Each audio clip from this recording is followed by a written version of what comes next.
Book,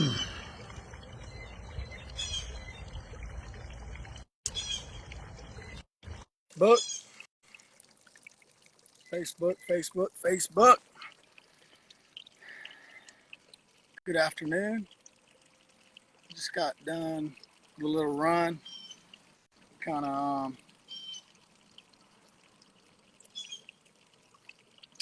the service is going in and out. Hopefully this will take.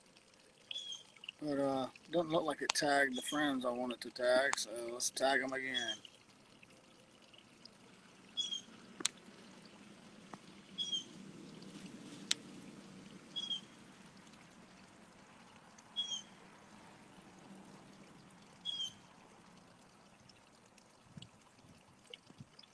What's up? What's up? What's up? What's up? What's up?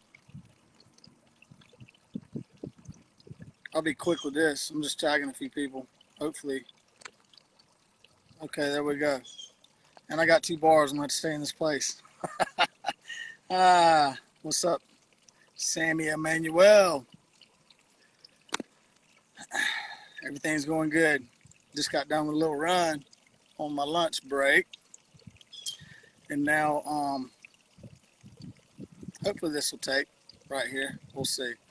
The bars are going in and out. May have to move positions.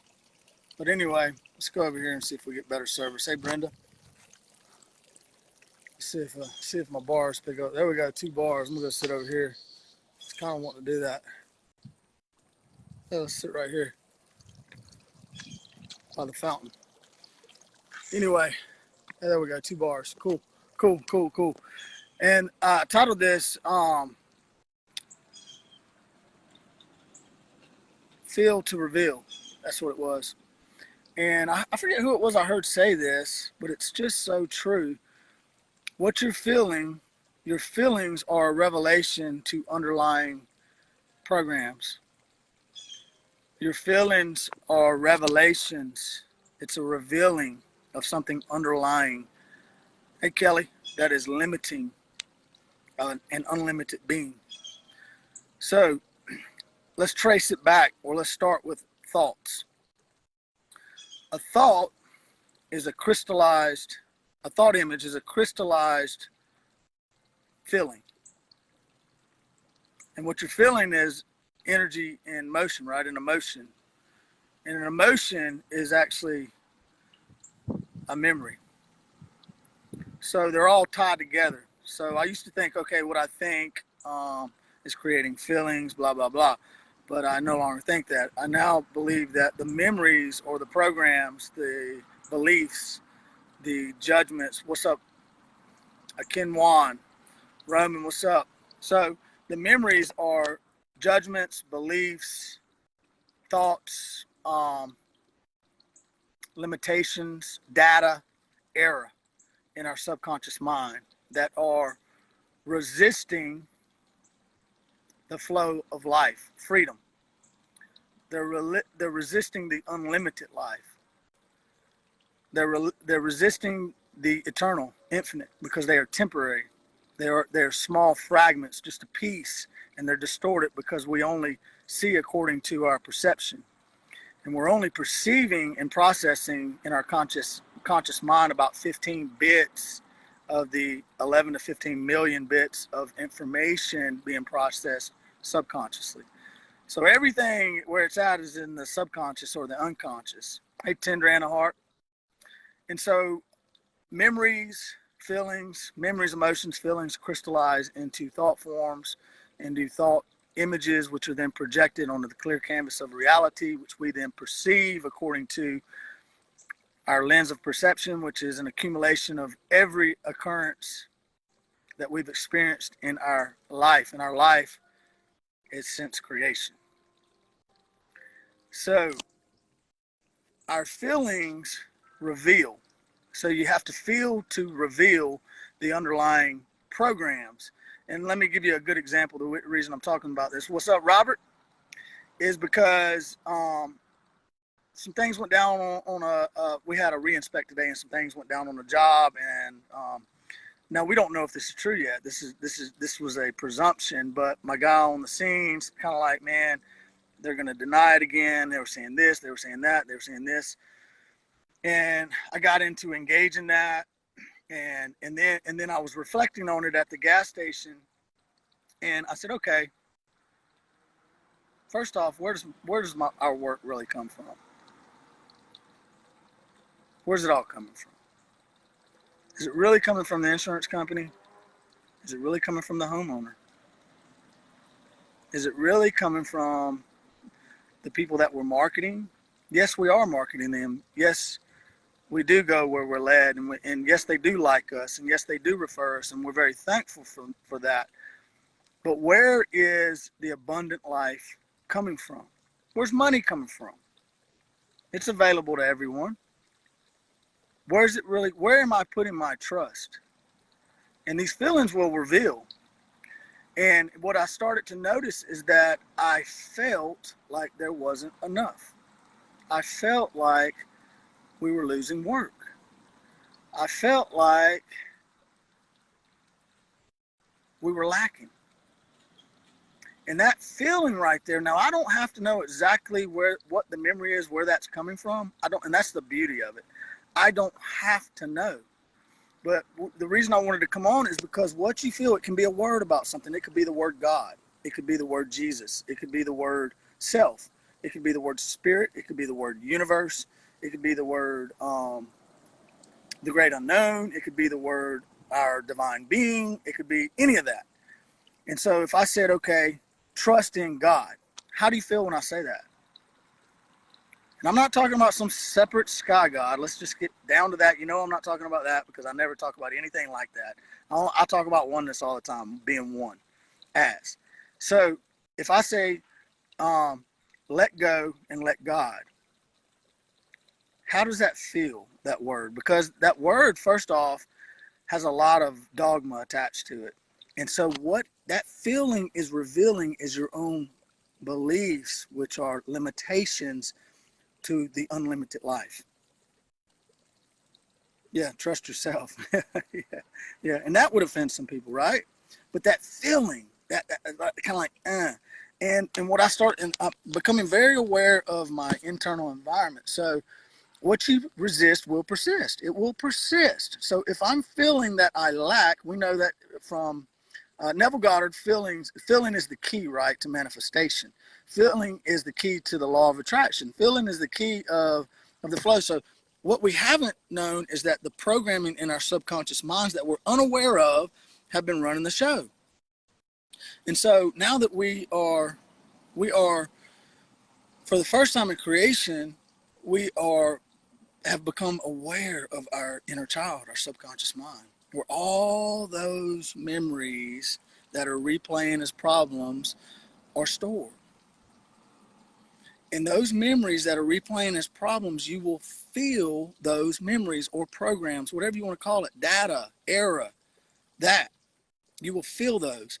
So earlier I started to feel like we were losing work. We didn't have enough. We were lacking. I could feel it. Now, in the past, I would have said, well, where's that feeling coming from? What is that? How can I'd try to reframe it, affirm it, all that. But I've learned that affirmations are simply, or me lying to my subconscious mind about something I don't have yet. And the subconscious mind knows what you really believe, because all the programs are stored in your inner child. That's where it's stored. So I started to feel that I don't have enough. And that feeling, I am resisting the flow of life, unlimited, abundant life. Zoe life, eternal life. I'm resisting trusting in our divine infinite being. There is a program there, and I'm feeling it. And that situation, that occurrence, was attracted into my life to give me another opportunity to free myself of the program that's limiting the unlimited being that I am. Do you get it? So now everything in my experience is a program, so that I can free myself of the memories that are replaying as problems, as limitations, as good, bad, in between. So once I felt it, I said, okay, there's a program there, and I don't have to know. I don't need to know that memory. I don't need to know what that program is. I don't have to know. I don't want to know. But I feel something. And now it's time, and it replayed as an occurrence on a job site. So now I'm going to take 100% responsibility for my experience, my reality, everything in my realm that I have created. And I say, thank you, dear memory, for revealing yourself,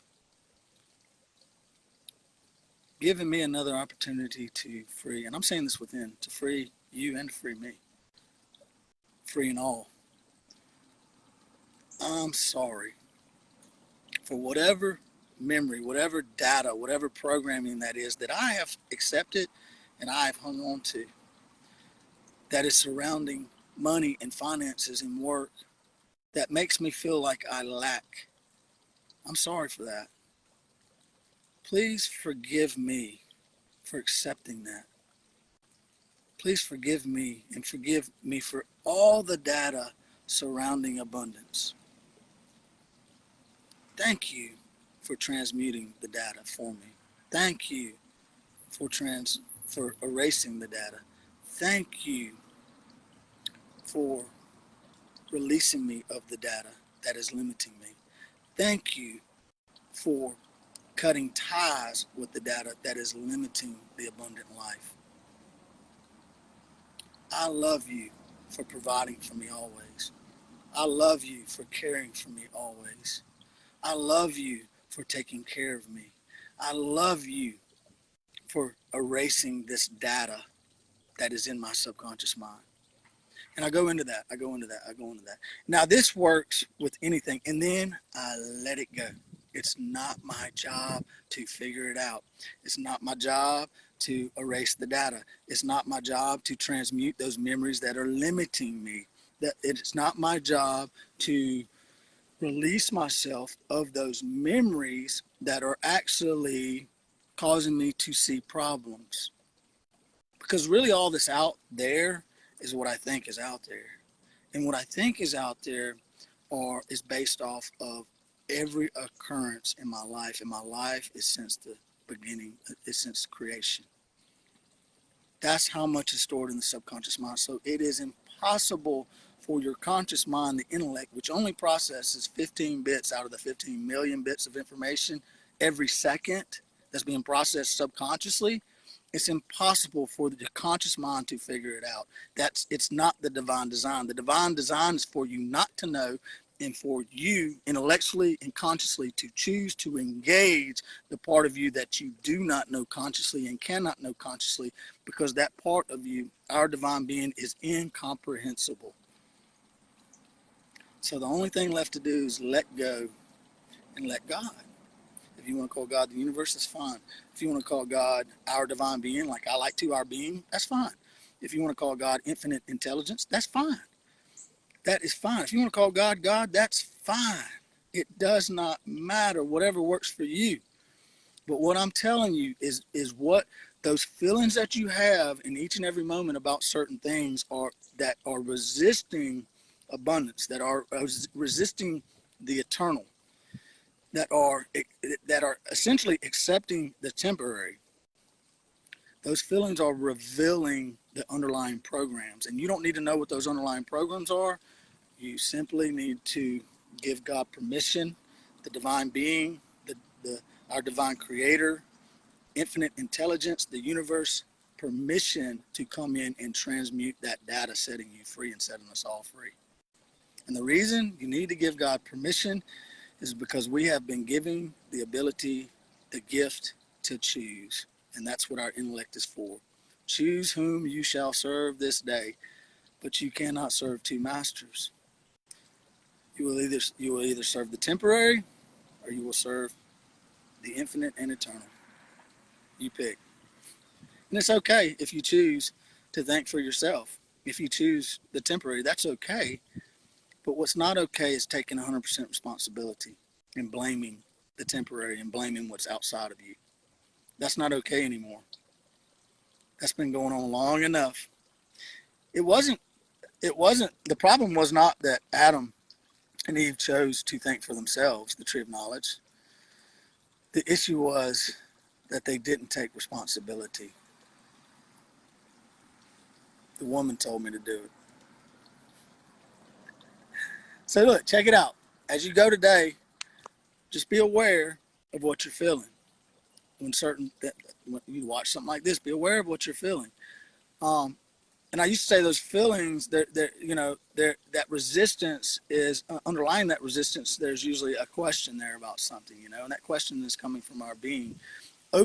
Ultimately, that question is there to break you open, unlock your unlimited capabilities. And we don't have to worry about what that is today, because true contentment and true peace is in letting go of all that and trusting that our being, the universe, whatever, is taking care of us moment by moment. And that as these feelings arise, I simply can acknowledge it. I don't have to resist it. I thank it, because it's an opportunity for me to let go. There's something here I feel. I feel a resistance about the word Jesus or God or whatever. There's a resistance there. And just because it's a word, or it's a situation that happens in life, like on our job site today, it may not actually be a direct tie. It may not have anything to do with the certain memory that's stored in your subconscious mind. That could be the memory of the abuse of money in the past life, in the past. That could be the memory of abusing Mother Earth in the past. And I'm talking about up your lineage all the way since creation. So, but what these occurrences are doing, because we know that these memories, these programs within our subconscious mind are actually attracting certain occurrences into our lives to give us another opportunity to let go, to free ourselves and free all of creation of these limitations. So that feeling about not having enough simply gave me an opportunity to go into this petition with divinity about finances and abundant life. I feel something around that. I don't exactly know what it is, but I'm taking responsibility by saying, I'm sorry that I have accepted this and hung on to this for so long. And then I can even start to dialogue with my inner child. Thank you that you are with me. I love you. I'm sorry that you've experienced so much pain and suffering.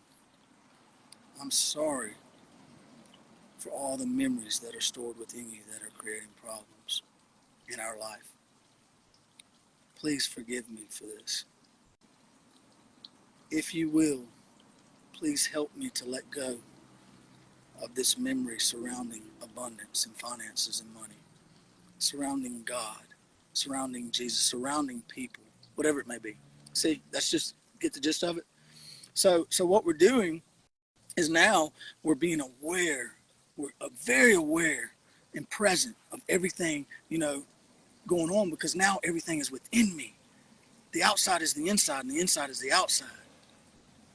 So these occurrences are now opportunities revealing, because they're evoking feelings. It's revealing the programs that I want to be released of, so we can walk freely, hand in hand, in the eternal, infinite life with our divine being, divinity.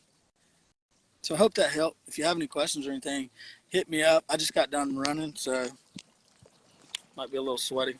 But I had that on my mind. And I also put up another post about something I was really hearing last night as I was falling asleep, and just thanking God for providing and protecting me and caring for me always, that I can trust that, I can trust that divine part of me, because there's no separation there.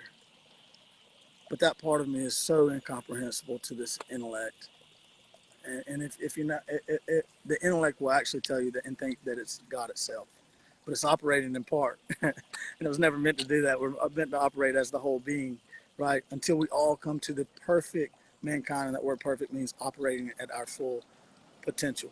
And our full potential is operating the way I see it as God, divine creator, incomprehensible, infinite, eternal, superconscious mind, spirit, Holy Spirit, according to Christians. The conscious mind and intellect, which is I also see as the mother aspect, the spirit as the father aspect, and then the subconscious mind or inner child and son, which is so you got father, mother, son, divine creator, father, mother, and son, all as one whole being. So, but what I was hearing is I kept hearing over and over again, you must become like a child. And I started to really see the relationship between the mother and the son, the conscious mind and the subconscious mind, and that the mother has to get on the level of a child and converse with the child and nurture the child gently by questions. Is it okay? Would you like to go to work with me today? Please be with me today. Thank you for being with me. I'm sorry that I've neglected you and not cared for you. I'm sorry that I've ignored you. And then you can go into nurturing and encouraging and gently teaching the child. And then the child will actually do the work for you. This clearing that I'm talking about, removing the beam from our eye, cleaning the inside of our cup. That's what we're talking about. Jesus said it. So peace. Love you all. Have a good one.